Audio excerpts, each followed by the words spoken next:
This Torah class is brought to you by TorahAnytime.com.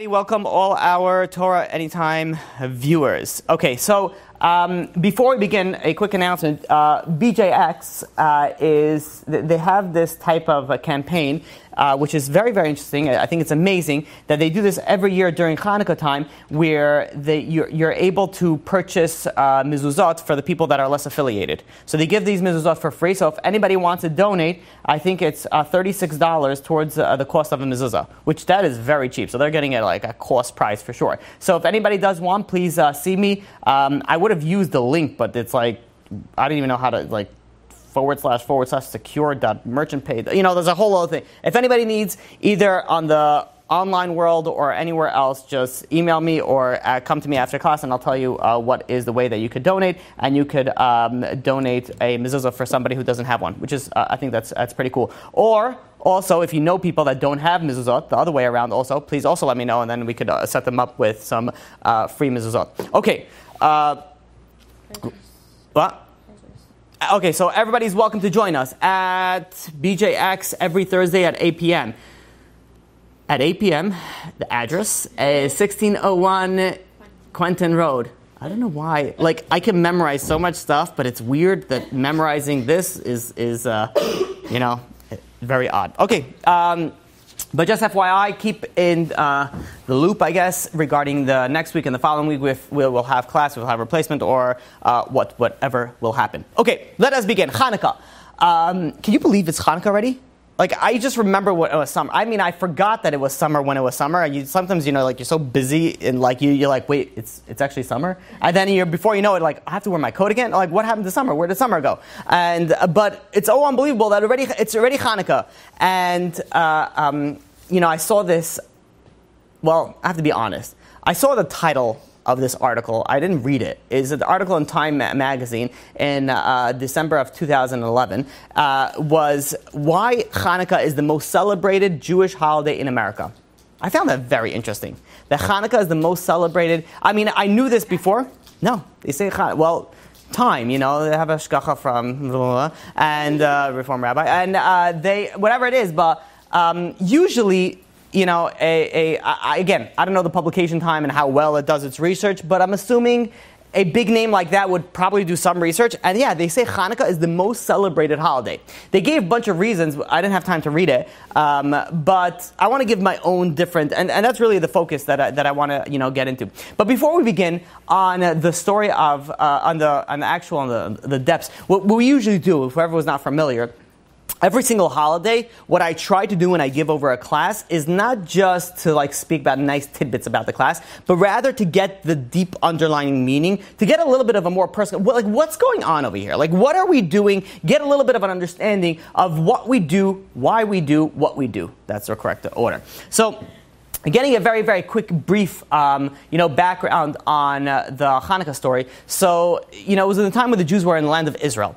And in the land of Israel at that time was under Greek rulership. And the Greeks were very interesting people because at one hand they were very advanced. They had, advanced mathematics, science. They even were advanced in philosophy. And at the same point in time, when someone's so advanced, they would have more of a, what's the word? It's like, more of like a refined character. You're advanced, you're sophisticated, you went to college, you did all these things. You should be a little bit more refined in your character. But at the same point in time, they were so advanced, but they were very, very barbaric.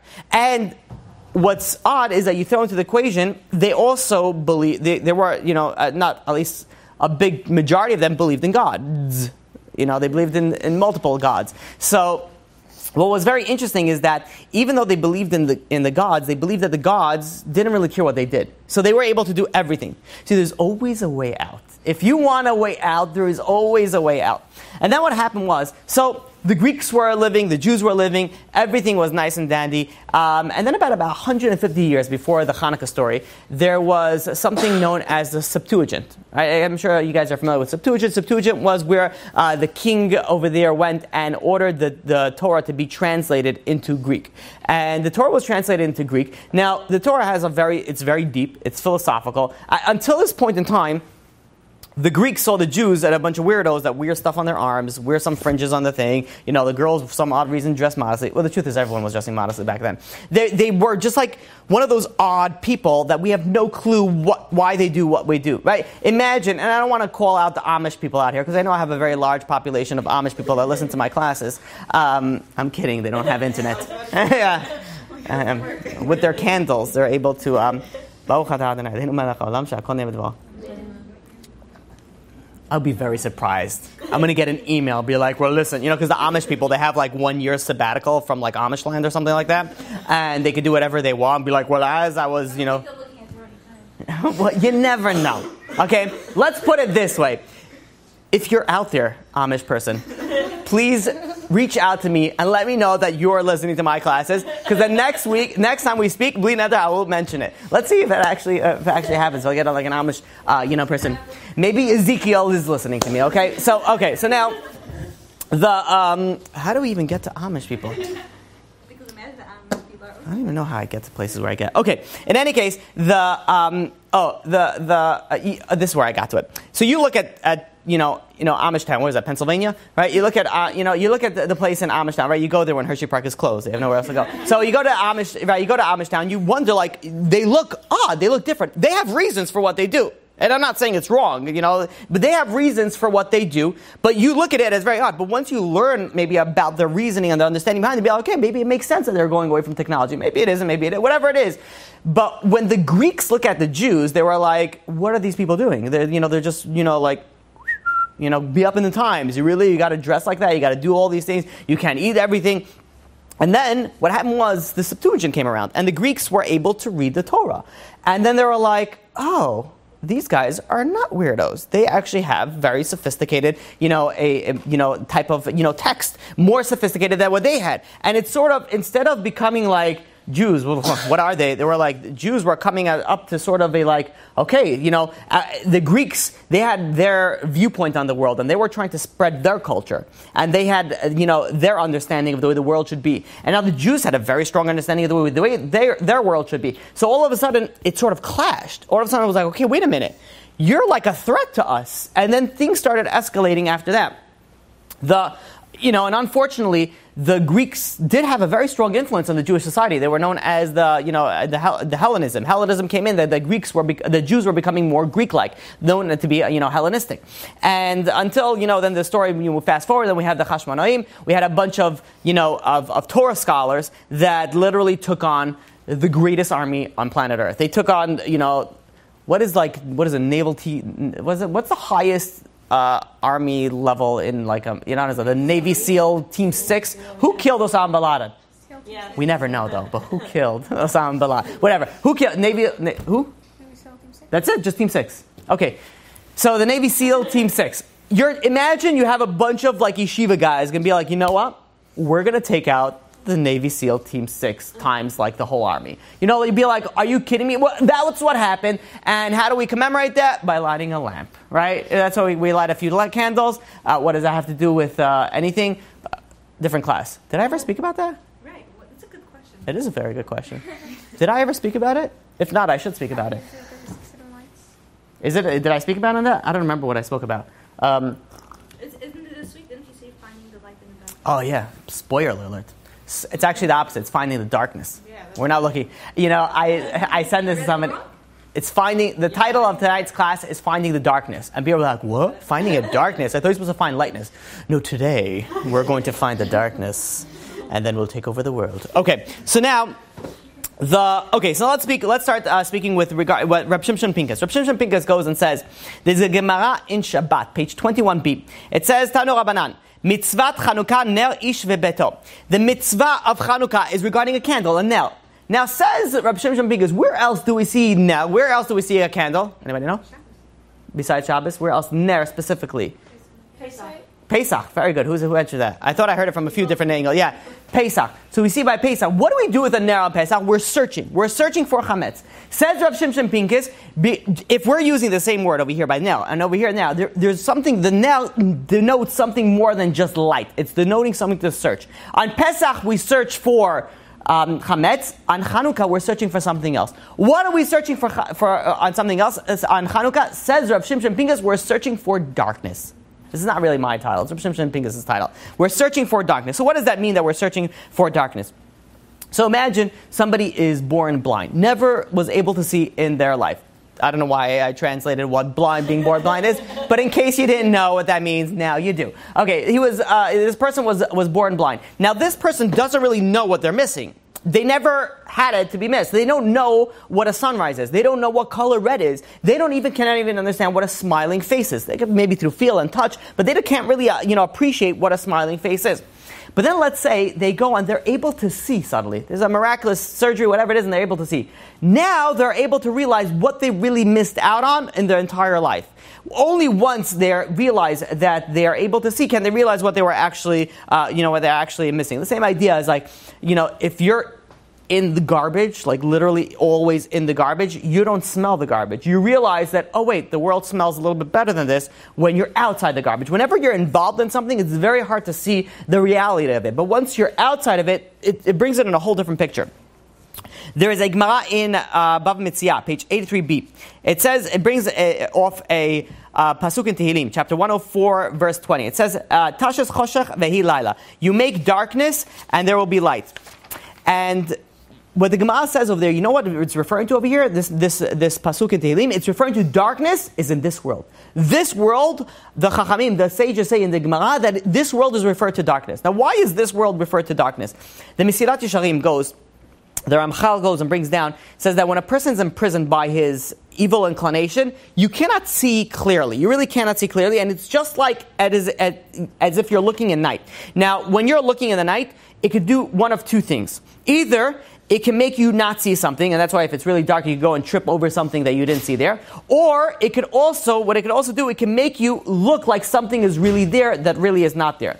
And, I've asked this, usually women will say yes more to this than men, but have you ever been walking in the street and let's say it's in a park? Never walk in the park at night, right? But if you do, and there's like bushes moving, you're like, oh man, there's someone there, right? Guys don't know what I'm talking about because guys are, we're always spacing out. We don't actually look. Women are actually, like peripheral scanning everything. Everybody's a threat, right? But in any case, what night can do is either night can make something appear that it's not there, or make something look like it's not there, or at the other hand, it can make something that is there look like it's something else. It can switch it around. So now, says the Mesilat Yesharim, it says this goes in this world also through materialism. When someone's very involved in materialism, the nighttime, the world, being that it's dark, it doesn't allow the person to see that there is a stumbling block, that there's something going on over there, that the person's going to fall, that the person's going to get hurt by something. Either it could be like, you don't think this is bad, and you end up doing it because you don't even see it. Why? Because you're in the dark, and you don't realize that it's something, that it's an issue. This is also one of the reasons I feel like the shidduch system really works. I speak to a lot of people, and when people go and they ask me about the dating issues, and then they say, then I ask them, okay, do you have a shidduch resume? They're like, no, I don't do the whole shidduch system. I'm like, why not? I'm like, I want to meet someone, by myself. Obviously not, because you're asking me. You obviously not want to meet. It's like, what is the whole? And people really have a bad outlook on the shidduch system. I think it's an amazing thing. When if let's say you date somebody outside the shidduch system, and I'm not saying it's bad that you could date in that manner also, but let's say you do, sometimes you get so involved in the person, you get into the infatuation stage, that you can no longer see the issues because you're already infatuated. But if you go through the shidduch stage, you're able to go and sort of scan out, is there going to be an issue over here? Is there not going to be an issue over here? There's a different outlook that you're able to see things more intellectually than being emotionally, invested in something. Once you're emotionally invested in something, your eyesight is blinded. You can't see clearly. And this is why you have many people that they date for like 7 years, and then they get married, and then they get divorced 2 years later. I'm like, what didn't you know about the person? You were dating them for 7 years. Like, I never knew this and this and this. I'm like, of course you knew it, but you were blinded by whatever else was going on. You weren't able to see things clearly. This is the idea that your person doesn't see the stumbling block. If you don't see the stumbling block because it's at night, then you end up falling because you don't even know that the object is there. The second thing, says the Ramchal, is that, and this is even more dangerous, is that it distorts your sight. You see something as if it's something else. Now, why is this a problem? Sometimes people are doing something bad. But in their mind, it's the best thing that they can possibly do. And they change things. So you have people that they go and they take people out of yeshivot and they put them in college. Be like, what do you mean? Of course I'm helping people. In their mind, they're doing the best things. There are organizations that try to take people away from Judaism. In their mind, they're thinking that they're doing the best thing that they can. Look at Christian missionaries. In their mind, they're thinking they're saving the world. Meanwhile, they're digging a very, very deep hole in a very hot place. But they don't see that because they think that they're doing the right thing. This is also, you could also relate this in shidduchim. A girl's on a date, let's say, and the waiter comes and the guy is very angry, very, no tip, being very stingy, very, argumentative, very angry. And she's thinking, he's a good businessman. He knows what he's doing. Really, no, he's just cheap. He's stingy. He has an anger issue. But she doesn't see that because she's so invested in him already that she can't even begin to see the signs. So they get into it. You see something that is bad. You see stinginess, which is bad. You see anger, which is bad. But you say that, no, really, it's good. Really, this person is a really good businessman. Are you guys familiar with the black light? Anybody familiar with the black light? Right? So if anybody's planning on going to a hotel in the near foreseeable future, don't listen to the next 45 seconds of what I'm about to say. The hotel people, what they do is, if they want to check the cleanliness of a room, they use a black light inside a room. Why? Because bodily fluids, blood, and crime investigators use this as well. Because it shows up in a black light, but it doesn't show up in a regular light. So you open up your hotel room, everything looks sparkling clean. Then you shut it off and you turn on a black light, and it looks like a crime scene. It's like, and you open it up again, everything is gone. You close it, everything all of a sudden is there. And it's crazy. What we see sometimes is not really what we get. The way that we look at Greek culture, you think, back then, it was great. What are you talking about? Very sophisticated, very advanced, all the science, the math, the philosophy, it's all great. The way that they saw, the Greek culture, that's by using the regular fluorescent bulb. But if you really want to see something, you really want to see how dirty it is, and again, depending on the dirt that it is, but let's say you're looking for bodily fluids, you want to turn off the light and you want to use a black light. So looking at the Greek philosophy is amazing. That means that you're looking at it with the regular light. You turn it off and you use a black light, aka Judaism. You see what it really is, for what it really stands for. In some places, it's okay to beat your wife. In some places, sometimes they end in stands. Sometimes they, don't end in stands. But it's kind of okay to beat your wife, and it's not like, it's like a taboo thing. No, it's like, everyone says, I beat my wife today just with a 4-inch ruler, not with a stick, whatever. There's different criteria, of course. It's okay because they see things from their perspective. In some places, in some cultures, it's not a bad thing to steal as long as you don't get caught. When you get caught, then it's bad. But beforehand, it's okay. But the truth is, these are very extreme. What about things that, in our day and age, we think that it's okay that we don't have to smile at people. Because why? Because we had a bad day. Oh, and if you have a bad day, then you can let it out on your family. Because I had a bad day, I have an excuse. Who said that? In our own mind, we see things from a different light. Not the correct light, but we see things from one angle that is very, very much, incorrect. You have people that are in abusive relationships that they don't even realize that it's abusive. They think that it's normal. Or even worse, they think that it's their fault. There are some people that are stuck in these types of situations that think that it's their fault. There are people that, I've spoken to numerous people like this, either depressed, suicidal, any other emotional issues. And I would tell them, you should go speak to somebody. You should see therapy. No, I don't need therapy. In their mind, they don't feel that they need therapy. By the way, one of the scariest things, there's so many people that need therapy that are not in therapy, and there's so many people that are in therapy that do not need therapy. If I would take this a step further, there's so many therapists that should not be therapists. But I don't want to start a battle right now. Apparently, I just did. But the idea is that, people don't see themselves in their true light. They think, I'm okay. I don't need help. I am fine. There are marriages that need help, but they say, no, I'm okay. I don't need any help. They're looking at it from their angle, but if they were to look at it from a different angle, if they would just turn on the light and look at things, they would be like, no, we need some major help going on over here. There's some huge problems. The biggest problem that we have is that we live in darkness and we don't know it. Says Reb Shimshon Pincus, he says, you know what is Chanukah? What you need to do on Chanukah is to realize that you live in darkness. Yeah, you have to search and realize that if you don't realize that you're in darkness, you will never turn on the light. Because you think everything else is normal. You think this is the way that it's supposed to be. If someone was blind and they don't realize what they're missing until they finally turn on the light, you don't realize what you're missing until you turn on the light. There's a midrash in Bereshit Rabbah that brings off a pasuk in Genesis chapter 1 verse 2. It says, "V'haaretz hayta tohu v'avohu v'choshech al pnei hatom." The earth was astonishingly empty and the darkness was on the deep. Says the midrash like this. It says, "Tohu, this is the exile of Babel. Vavahu is the exile of Madai. V'choshech is the exile of Greek, of Yavan."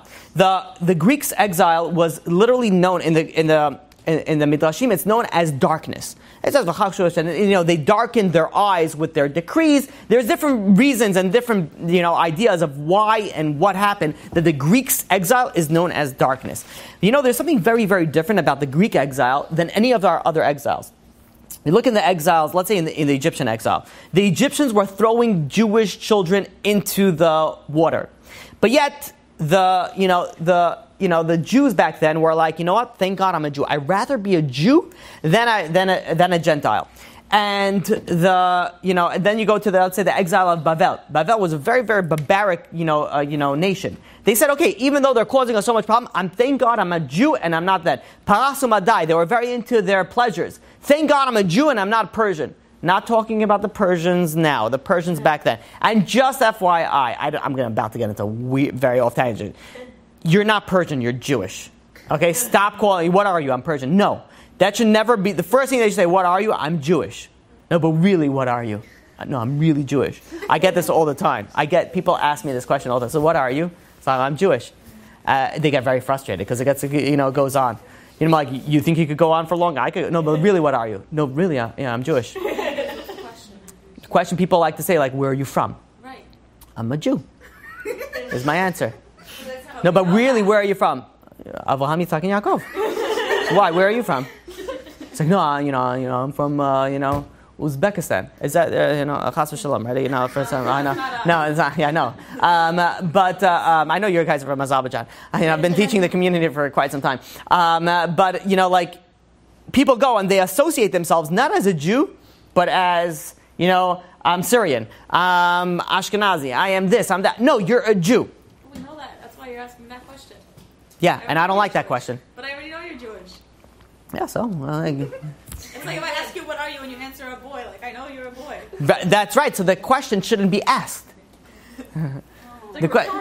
The question shouldn't be... In my eyes, the question shouldn't be asked. But whatever it is, when they go and the Nazis, let's look at the Nazis, and then in a time where the Nazis were murdering Jewish people, and the Jewish people would still prefer to be Jews than to be the ones that are in the camps and the ones to be controlling the camps. They said, no, Baruch Hashem Shalom Sani Goy. Thank God that I am a Jew and I'm not a Nazi. But there was something very different regarding the Greek exile. But when the Greek exile, it wasn't like, thank God I wasn't Greek. No, they wanted to be like the Greek. They wanted to be like that. Oh, look how beauty it is, the beauty that the Greeks had. It says, Yafet Elokim Yafet. God gave beauty to Yafet. And we see the beauty of Greece and we want to be like them. The Greeks used a very different tactic than any of our other exiles. A lot of our other exiles was murder, destruction, and destroy, and just kill out. The Greeks were like, assimilate, we'll be good. Me and you are both the same. And guess what? It worked. A lot of Jews, fell into this. And this is an attack not necessarily on the body, but it's an attack on the soul of the person. It says Reb Shimshon Pincus, says, right now we're in the exile of Rome, Edom. And he says, but after the exile of Greece came Edom. He says, but still, even though we're in the exile of Rome, we're still in the exile of Greece. What does that mean? The idea of Greece is practically speaking, is the Western culture. Sparta came because the sport comes from Greek. The Olympics come from Greek. If I'm not mistaken, I think they have some sort of fire. That's in Athens, right? The whole thing started from. The culture that we live in right now is a Greek culture. I mean, it was westernized because we moved, whatever. But I'm saying the centralized, origin was Greece. We look at entertainment, sports, and science, and we enjoy all these things. It's great. It's fun. It appears to us as light. It's enjoyment. It's entertainment. Where are you going? I'm going to see a movie. It's entertaining. It's amazing. And then you go afterward, and then you go and you explain it, and this, and you have, it's light in our eyes. We don't see that. It's darkness. We don't see it. You have people that would binge watch for like their day off, and then they just spend, 10 hours a day watching, a TV show. I got to catch up. Who's testing you? Why? We have the water cooler talk, so what's going on in the latest of a little show? I love that. I had to catch up. Like, catch up to, are you catch up? Can I test you? Like, what's catched up mean? Like, to what? To what do you have to catch? And people are going and they're so involved in this, and this is a light to them. This is amazing. This is beautiful. It's entertaining. It's relaxing. You go to sport. I speak to guys, they're so involved in sports. They have their teams. This is my team. I'm like, congratulations, it's very expensive to own a team. How is it your team? Now it's not only that they follow it, it's that they read up the news behind it. Who was traded? How much are they paying for it? What's going on? And then some people, they bet on these things, and they spend a lot of money on these things. They lose a lot of money, whatever it is. They go, they're on. It's becoming, a society that we see it. This is a light. We don't see it as darkness. We don't see it as a problem. This is amazing. This is great. This is good. What's the big problem about playing, video game? It's just sports for 17 hours straight. Is there anything that's kosher? But for us, it looks like it's a light. But in essence, we're very strongly influenced, and we could see we're still under the Greek spell. We dress like them, we talk like them, we want to be like them. How different are we back then? We look back then and be like, I can't believe they did that in the time of the Beit HaMikdash. I'm like, we're doing the same thing over here. Granted, it's slightly different, but we're still doing the same thing. It's interesting. When people go to college, you would think they're learning so much knowledge. They're becoming so advanced. They should be able to become even closer to God because they see the beauty of especially if you go into sciences or things like that, you see the beauty of the world, you should become closer to God. But yet, it goes the opposite direction. People usually, and it's not always, there are people that come closer, but generally it goes a little bit in the opposite direction. And the question is why? Why does it do that? There was a guy that I knew in yeshiva, that this guy was the top, he was a genius of a guy. He was the top of the yeshiva. And literally, like everything he learned, he memorized the first time.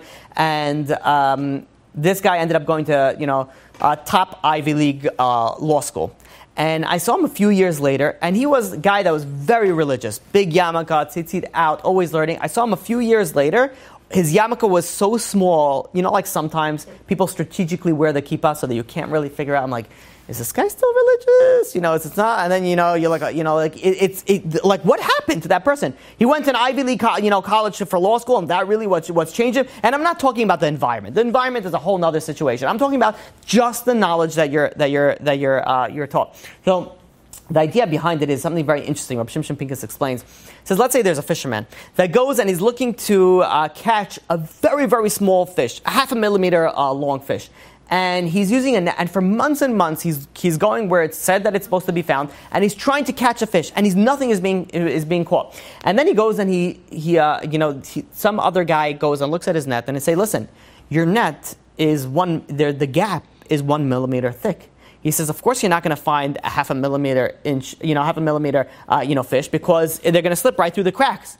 And he's like, oh, I didn't even think about that. And he goes and imagine this guy wouldn't have told him that. Imagine he would have kept on going on for years. He was searching with this net throughout all the waters. Eventually, he would have come to the conclusion, this fish doesn't exist, because they say the fish exists here.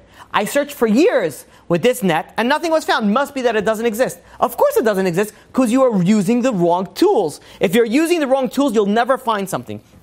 Now, when we go, if you're going to look in college, and the way that it works is you're able, whatever you see is what you get. So sometimes you go through microscopes and you can see very, very small objects. Sometimes you go look through telescopes and you can see objects very, very far away. And we use this, there's a certain knowledge ever since that, we're little, we came up with. If I didn't see it, must mean it doesn't exist. You realize a little kid say, okay, go find your shoes, please. And they go into the room, says, my shoes are not there. I'm like, how do you know they're not there? Did you check? I checked every single place. It's not there. It's lost. Somebody took them, usually, is what they say, right? Somebody stole them from me. It's never my fault. Somebody took my shoes. And what is that? What is the knowledge? Where does that come from? It comes from, I looked, I saw, it wasn't there. Must be, it doesn't exist. oh, maybe it's somewhere else. Maybe the idea is that you have to make sure when we're going in college and you're going and you're looking at all these things, you're looking at things from a physical perspective. And we see this exists because we see this exists. And we could explain it. This exists because we see this exists. And then we try to use that same knowledge, that same criteria to look for spirituality. We say, listen, I learned in college, this, I saw. This is all subconscious. I see this, must be it exists. And then we're going and we're looking at spirituality and we see, I can't see it. Must be it doesn't exist. Of course it doesn't exist. You're using the wrong tools. You cannot try to catch a fish that's 0.5 millimeter long with a net that has a gap of 1 millimeter long. Of course you're not going to see it. You're using the wrong tools. And this is a very, very big problem. The way that we see the world is we're using our own internal, understanding of the world to try to understand spirituality, which meanwhile we're using the wrong tools. And the biggest lie to ourselves is our senses.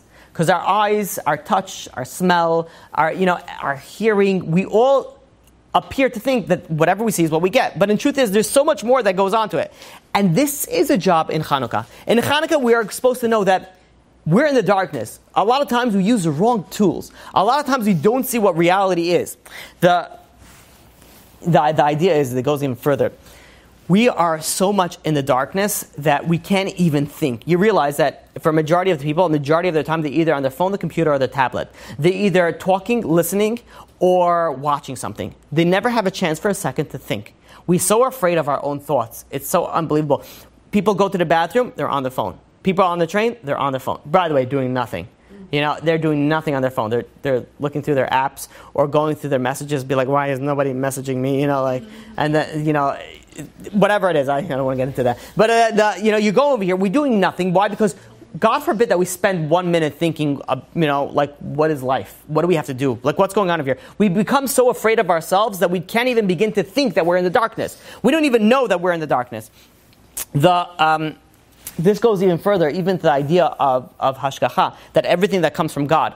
The Chavot HaLevavot brings down, a short story that there was once a chassid, a righteous man that was traveling, and he found in a faraway land, he was traveling for business, and he found in a faraway land the person that was serving idols. It was idol worshiper. And he says, how could you be like such a fool and worship idols? He says, who do you worship? He says, I worship the true God who is in control of everything, who gives everything, and he goes on and claiming the greatness of God. So the idol worshiper goes and be like, really? If your God is so great, then why do you have to travel for work? Why do you have to be over here? If he's so great, he can't feed you over there? And this chassid was like, you know what, you're right. And he got on the boat and he went back to where he was. Says Rav Shimon Shapikas, this guy, he was in the darkness. He knew what the darkness was, but sometimes we don't even realize that we're in the darkness. You know how often it happens that I know who's in the darkness. It's everybody else but me that's in the darkness. The idea is also further is that not only do we not see ourselves in darkness, but we judge others so quickly, so fast, that we think we're 100% correct. There was a true story that happened in Israel. There was in a particular town, there was a very, very famous nursery school. And in this nursery school, there was the nursery teacher, and then she had her assistant. And the assistant made sure that everything was clean, everything was sparkling, and then everything was working like tip-top shape. Like the kids loved the teacher, the kids loved the assistant, and the parents loved the assistant because everything was always spotless, and it was great. It was going great for a long time. However, the assistant was getting older and older, and the teacher said, "Listen, maybe it's time for you to retire, and we'll get you somebody that's younger." And the assistant says, "Why? I could do my job just fine. Why should I retire?" And they were going back and forth. Finally, the teacher went over, went above her, went to the person who owns the school, and said, "Listen, this has to happen. We can't do it." Until the school went and said, "Listen, this is going to be your last year. We're not renewing your contract next year." And they basically dismissed this assistant. And this assistant and her family were furious. How dare, after all these years, all that we have done for this, and the classroom is clean, everything is perfect. Why would you go and give it up? And it was a very, very heated argument. To the extent that the assistant went, and the assistant started going and calling the parents that we're going to enroll next year, be like, "Don't send your kids back over there. Look what they did to me. Look how they kicked me out."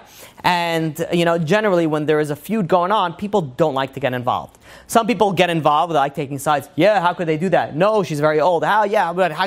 People like to do this. Whatever the reason was, by the time Pesach came around to enroll for the next year, the place was empty. Nobody wanted to enroll in there.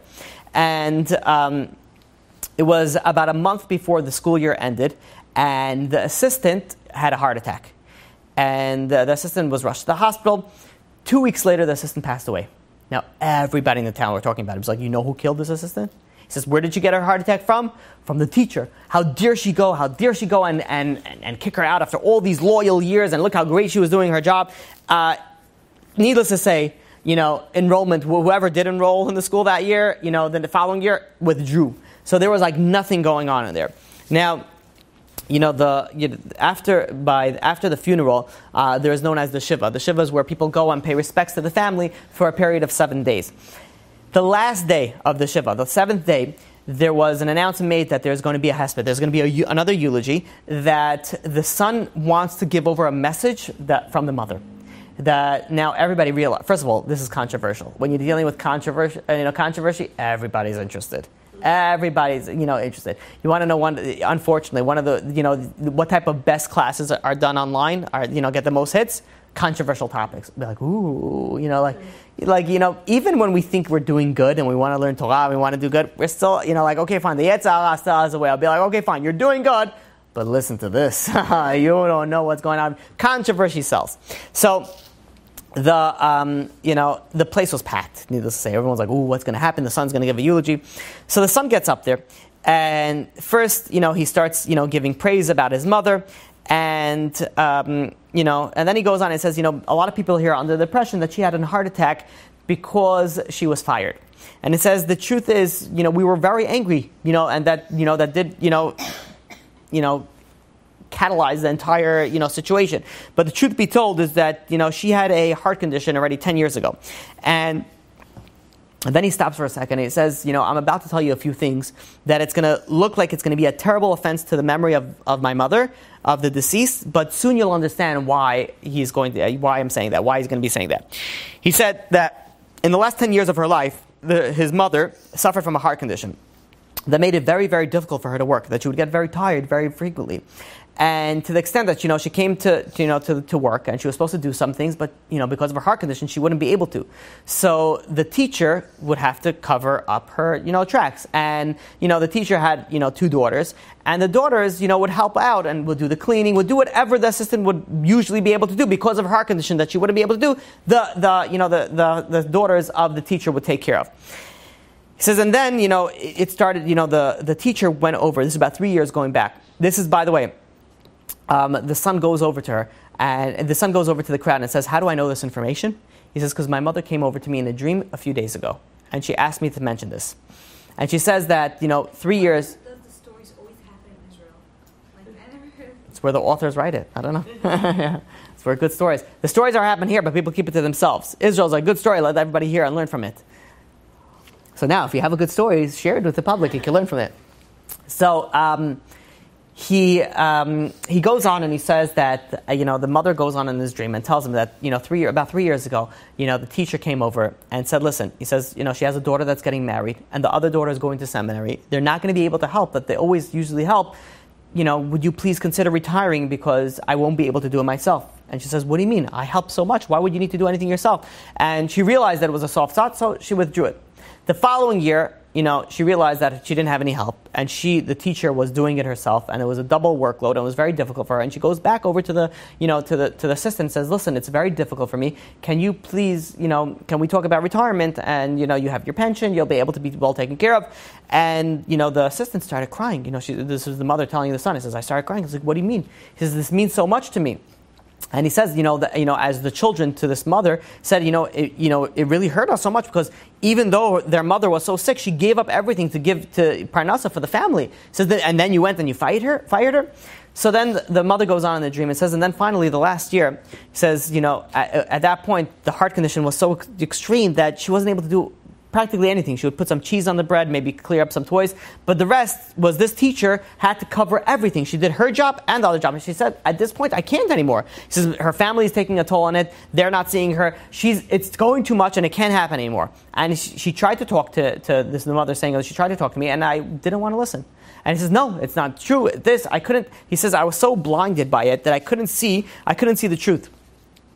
And and then she goes and then she says, I came up to heaven, and I was judged, to be righteous, but I have one block. I says this block is, this teacher is a righteous person, and he says I caused her a lot of problems, and whatever it is that you do, the wrong needs to be right, and please don't worry about my honor. This is the mother telling the son in the dream.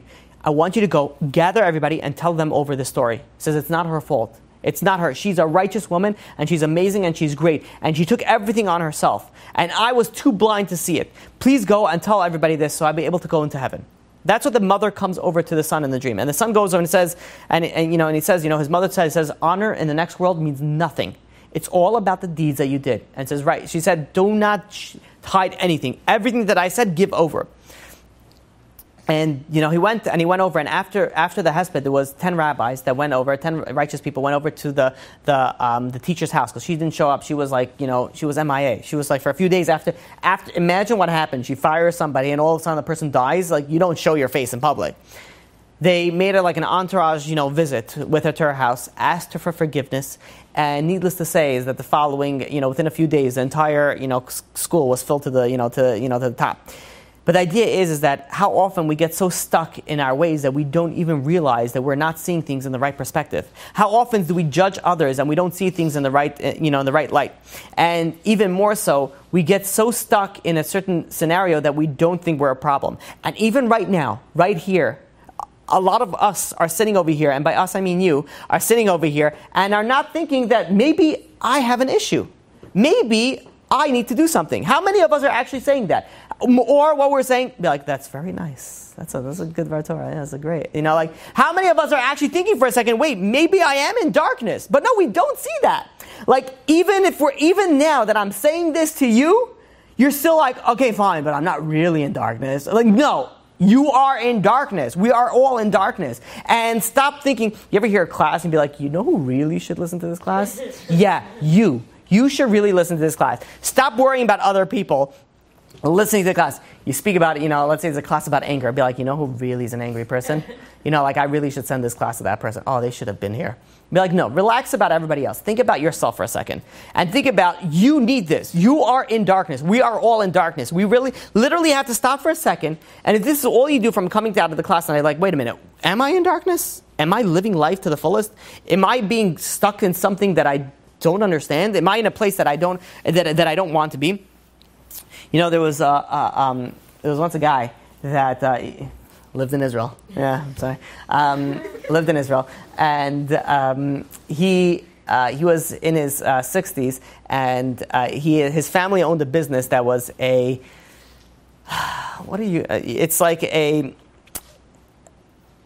work only a few months out of the year. Right? They don't have to work that hard, and it's a few months out of the year, and Baruch Hashem, the business was able to provide for the family very, very well.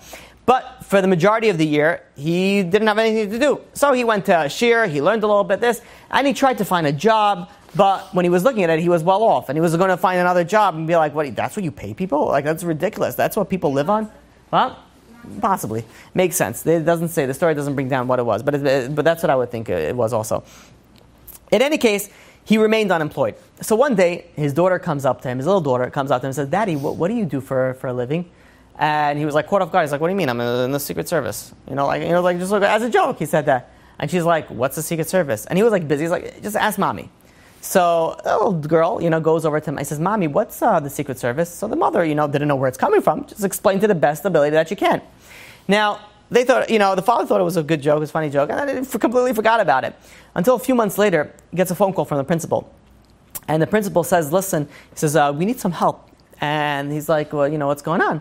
He's like, we have we have security in the school, and there's a guard there. And, the guard is a student, and the guard is always looking inside his notes, and he's studying, never actually looks and, observes the situation.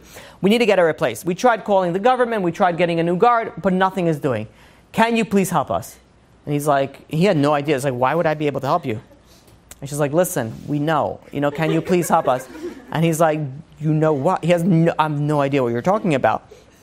And she's like, listen, one time I was, what is it called? As a, not when the principal comes into the class. Observing? Observing, is that what it is? Observing is, I thought it was, I don't know, shadowing, whatever it was. She was in a class, and the teacher was asking the girls what the parents' father did, and your little girl said that you're in the Secret Service, and we kind of need your help. And he's like, no, I'm not in the Secret Service. That was a joke. I didn't really mean it. And she's like, sure, whatever, follow your regulations. I know you can't. If you would have told me that you're in the Secret Service, I wouldn't have believed you. But of course, and he's like, no, you don't understand. I'm not in the Secret Service. And she's like, sure, you're not in the Secret Service. Listen, we need help. If you can help, please, wink, wink, help, in this situation. And she hangs up the phone. He's like, what? He's like, this girl's not getting a hint over here. And he's like, you know what? He had a friend in the, in the government, in the Department of Education. He calls up his friend and says, listen, can you do me a favor? He says, this is my daughter's school, yada, yada. And he's like, yeah, let me make a quick phone call. He makes a quick, needless to say, within 2 hours, the whole thing was taken care of. Just so happened to be, he knew he had a friend. And within a few hours, the principal calls him and says, we just want to say thank you very much for whatever you didn't do. And he thought, okay, this is all right, it was, and it was gonna be forgotten. But the problem is that when there is a secret, a lot of people get to hear the secret, and a lot of people start keeping the secret. Very shortly, the entire school staff was keeping his secret, and within a short period of time, the entire town was keeping his secret. And people were like, of course you didn't realize, you never have this, like, of course you didn't realize that. He works a few months a year. He's always traveling abroad, and then he's home. Of course he's in the Secret Service. How do you not even see that? We knew this all along. And, and people, would come over to him and be like, by the way, we know what? Like, I didn't, and it got to the point that, and by the way, it actually helped his benefit. Like, his kids stopped being bullied in school. Be like, you don't touch his family. The family's very well connected. You don't want to mess around with it. He wanted in Israel, if you want to go and you want to extend your property, you have to get permission from all the neighbors. He wanted to extend his property for a long time now, but the neighbor didn't want to, because maybe possibly chas v'shalom, maybe there's going to be light that's going to stop coming into his house because of this extension. So he said no. All of a sudden, he calls him up and he says, listen, I was thinking about it. If you really want to extend, by all means, you could extend. He thought his phones are being tapped. Who knows what's going on over here. So, life was going pretty interesting, to him. And then, people started asking him in shul, about politics, or what do you say about this? Sometimes we get stuck in our own web, and, he started giving, cryptic messages. He's like, listen, I can't say anything, but... possibly there's something here, maybe, I don't know, but I'm saying they were like, wow, okay, he was going into in a very, very, interesting, scene. Then one time the town was, there was more burglaries that were happening. So needless to say, they came right over to him, and they're, he was like, what do you want me to do? He says, listen, we know you can't, can you try to pull some strings, do something? So he says, listen, go to the chief of police. Don't tell him I sent you, because he doesn't know who I am.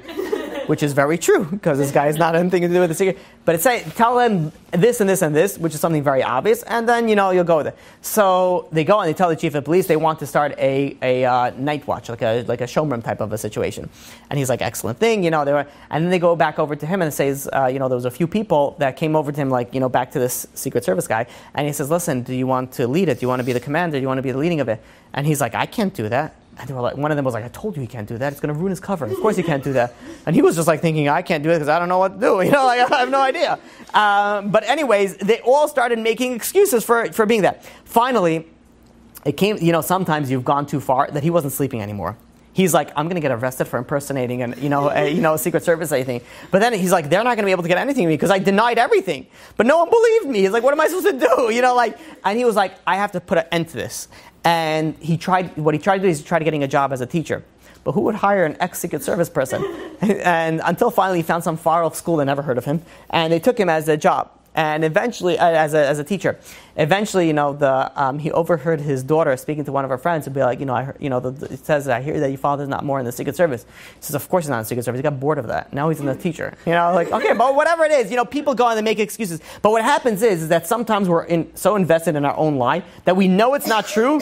But it's kind of cool, so we kind of sell ourselves that this is we get lost in our own darkness. That was the end of the story. Yeah, he didn't get arrested. Israel. Only in Israel, yeah. Some stories only happen in Israel.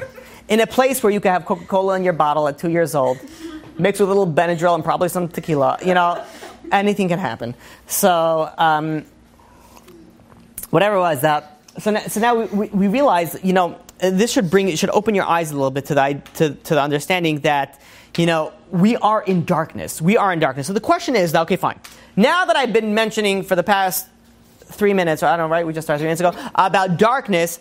What's light? Like, what's anything? Like, what does this have to do with, like, what's the lessons that I learned from Chanukah that I could learn from this? So, the idea of the opposite of darkness is 3 words, and that is Ein Oid Milvadai. Ein Oid Milvadai means that there is nothing other than God. There's a Gemara in Ta'anit, page 25a, that Rabbi Chanina ben Dosa saw his daughter was sad, and he said to her, "What's going on? Why are you sad?" And she said, when I was lighting the candles, I confused the vinegar with oil. So instead of putting oil into the lamps, I put vinegar and I lit it. So Rabbi Chanina ben Dosa says, "So what's the big deal?"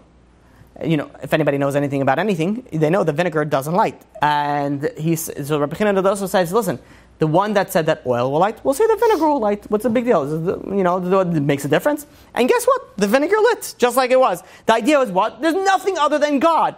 We see chemistry, we see science as like, oh, it's all nature. No, everything has to do with God. If you realize that everything has to do with God, then guess what? It doesn't make a difference if it's natural, if it's supernatural. It makes the same idea. That's why a lot of righteous people, they get miracles. Why do they get miracles? For them, a natural thing and a supernatural thing is both equally the same miracle. It's all from God. So they see the same thing. It says, you want to know what the biggest proof of there's nothing, Ein Od Milvado, there's nothing other than God? The story of Chanukah. How can you get a bunch of yeshiva guys, of rabbis, beat Navy Team 6, whatever, SEAL Team 6, SEAL Navy Team 6. That was a joke, I knew that. Okay, Navy SEAL Team 6. Okay. How could they beat the greatest army in the world? How? How are they able to do that? Why? Because Ein Od Milvado, there's nothing other than God. Of course they could beat it. What's the big difference? But the problem is a lot of people, what they do is they place themselves in their own darkness. We put ourselves and we're like, I can't accomplish this. That was clear. Okay. I can't accomplish this. Imagine what it is that there's so many times that happens in our lives that we think that we'll never be able to achieve greatness. We never think we could do it. Come on, we can't do that. Imagine what would have been if the Hashmonaim thought, beat the Greek army. Are you kidding me? Never will be able to do that. Guess what? We would not be where we are today. The idea is, the lesson that we learn from Chanukah is that the Ein Od Milvado, you could do anything. Think big, accomplish a lot. That's the way that you're supposed to think. The Rambam says in Hilchot Chanukah, the 4th parak in Halacha 12, it says, Mitzvah ner Chanukah, mitzvah chaviva hiad meod. It is a great mitzvah. It's chaviva, it's beloved. And now, by the way, out of all the mitzvot, the Rambam only picks this mitzvah, the mitzvah of lighting the candles of Chanukah as being chaviva, most beloved. Now, why? Out of all the mitzvot, this is what it's the most beloved. Why not Shabbat? Why not kosher? Why not something else? Purim? Why the candles, lighting the candles of Chanukah, lighting the oil of Chanukah? Says Rav Shlomo Zalman Auerbach, says, there's a halacha that if you lit candles and you didn't have the intent, the concentration of having thanks, which is what you should be having, the intent when you're lighting the candles this year, boy, whatever, men, women, if you're lighting the candles, you should have the intent that you're saying thanks to HaKadosh Baruch Hu, you're saying thanks to God. That is what you need to go and that is what you need to think. And if you didn't think that, says Rav Shlomo Zalman Auerbach, you are Yotzei. You did not fulfill your obligation to light the Chanukah candles. The Ramban, Nachmanides, says in the end of Parshas Bo, it says, you know what the purpose of mitzvot are? The purpose of mitzvot is to acknowledge and believe that there is a God and to thank God. 2 purposes. To acknowledge that there is a God and to thank God. Out of all the commandments, what is the commandment that is the most direct expression of thanks to God? Chanukah. It's literally saying, thank you, God. And that's why we're lighting. That's why out of all the commandments, this is a requirement that you have to have the concentration. And if you don't have the concentration, you're not Yotzei, because you have to have the concentration and you have to think that I'm thanking God right now. I'm thinking, and by the way, it's not like, someone gives something, thank you. Thank you, God. Thank you. Really a thank you. Like not just like a thank you. You know what I'm saying? I know I'm saying the same words, but, say, the thank you. Chanukah is a time that we realize that we're in darkness. And once we realize we're in darkness, we realize that getting out is by realizing Ein Od Milvado. Everything is God. And once we realize that everything is God, then we could give thanks. Then we could say, really that's a real thank you when you realize that everything is from God. Says Hashem Shmuel. He brings a midrash in Bamidbar Rabbah that said there were 3 gifts in the world: wisdom, strength, and wealth. Out of these 3, wealth is the most external. You don't see, it doesn't. Its wealth is very, very external. It's not internal to the person, and you can see it based on the, people wear, what dress, the drive, the eat, things like that. You can tell by the wealth. Strength is a little bit more internal, but still external. If you ever had this, there's some people that they look so weak, but they're so weirdly strong. It makes no sense. How are you so strong? It doesn't make any sense. So, strength is a little bit more internal, but it's still external. Wisdom is the most internal. Wisdom is something that's going inside. Now, these 3 wisdoms are corresponding to 3 early exiles that the Jews were subjected to. Bavel, the first one, they were characterized by their strength. They were very, very strong. That was external. Parasu Madai, the story of Purim, they were known for their wealth. They were very wealthy, and we know Achashverosh did a crazy, crazy party showing off his wealth. And the Greeks finally were known for their wisdom. That was the most internal part of it.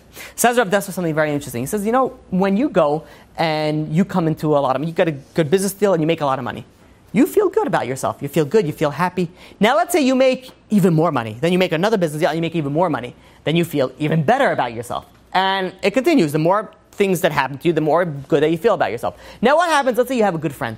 And this good friend makes a lot of money. So you feel good for this friend. Baruch Hashem, thank God that this friend made a lot of money. Right? Assuming that you don't have any jealousy issues. You're saying, thank God that you feel good. You feel happy. But now let's say the friend makes even more money.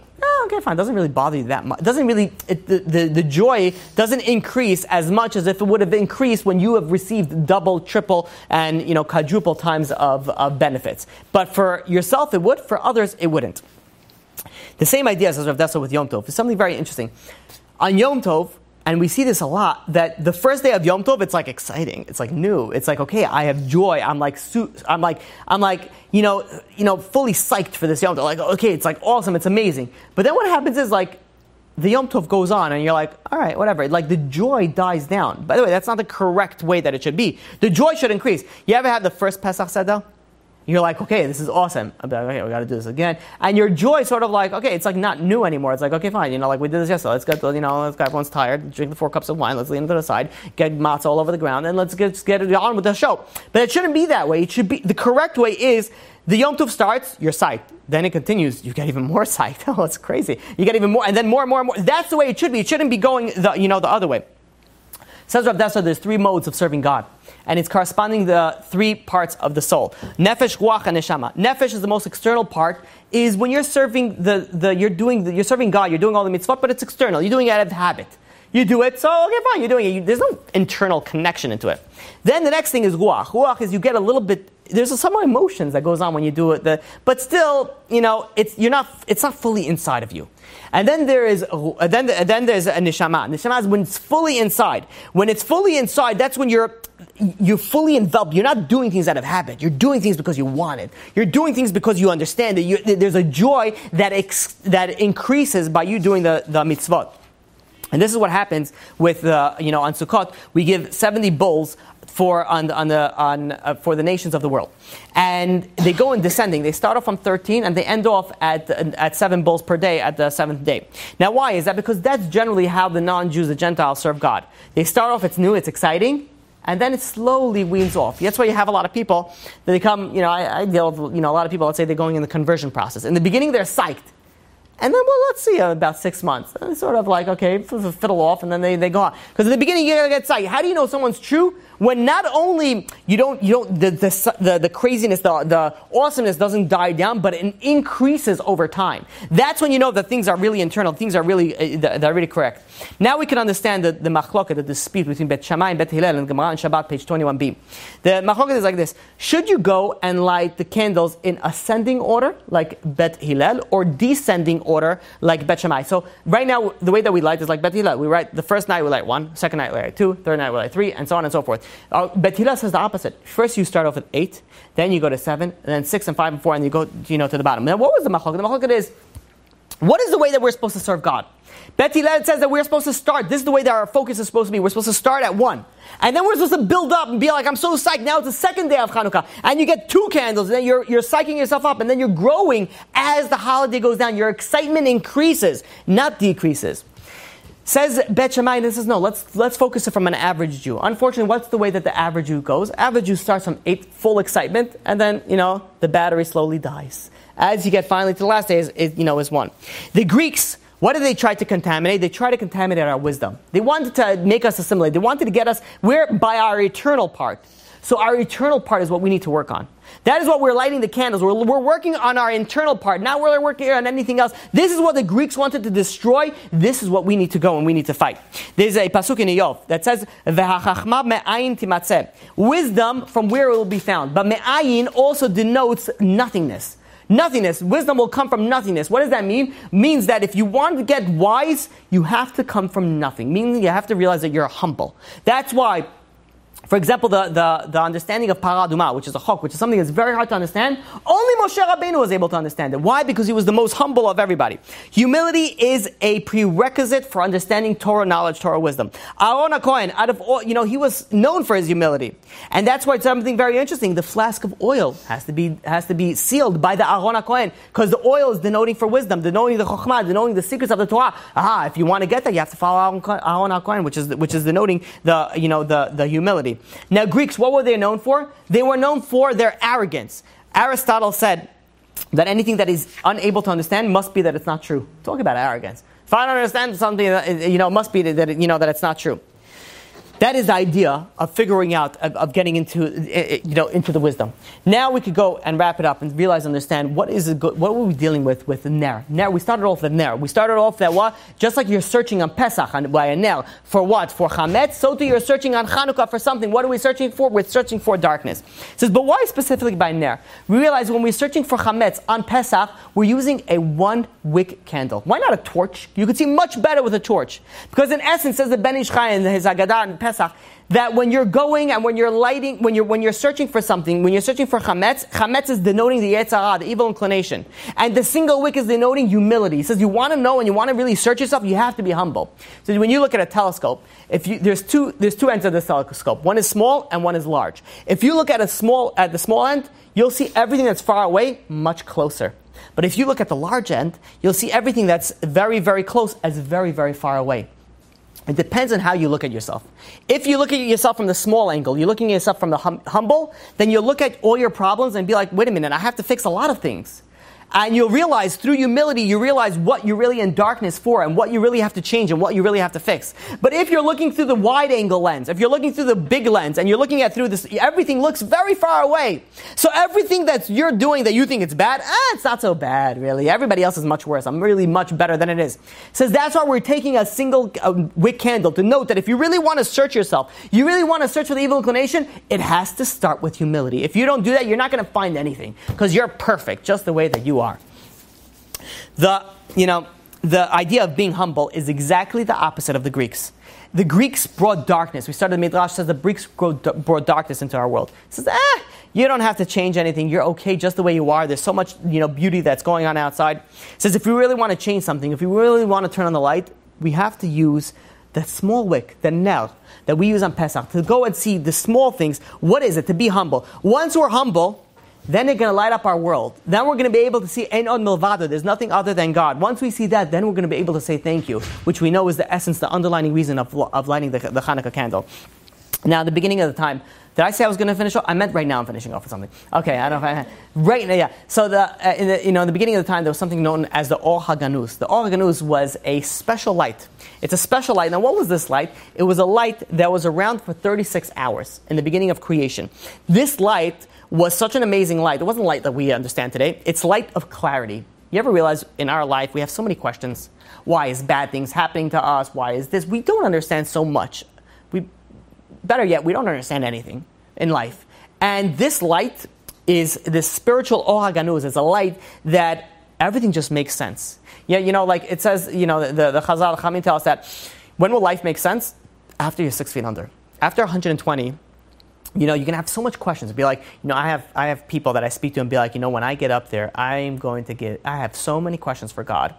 I'm like, guess what? The second that you get placed 6 feet under, all those questions are going to be null and void because everything is just going to become like shooting like into you, like the lights are going to turn on and be like, oh wait, That's why this happened. That everything is going to make perfect sense when you see the full picture. Right now, we don't see the full picture. The Or HaGanuz was this powerful spiritual light that everything made sense. There was no doubt that, like Amalek is known as doubt. This Or HaGanuz removes every doubt that you have. We know exactly why and everything needs and should happen. Everything makes perfect sense in every single decision in your life.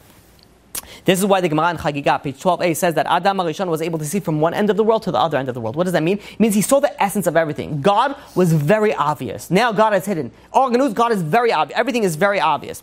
The Greek philosophy, they took away the notion that there is a depth or any hidden, spirituality. There's nothing in there.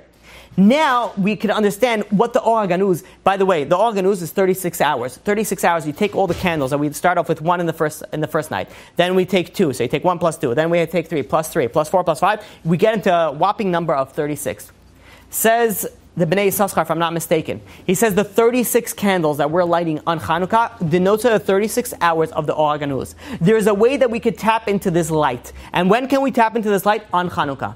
Now what is this light? This is a light of clarity. The Greeks were the one that's saying there's nothing hidden, there's nothing spiritual, everything is all superficial. No, just the opposite. We need the Or HaGanuz. The Or HaGanuz is going to be able to go and be able to get us out of it. Now we can understand everything, and we'll do a quick recap. We started off, we said we're searching for darkness. What are we searching for darkness for? We should be searching for light.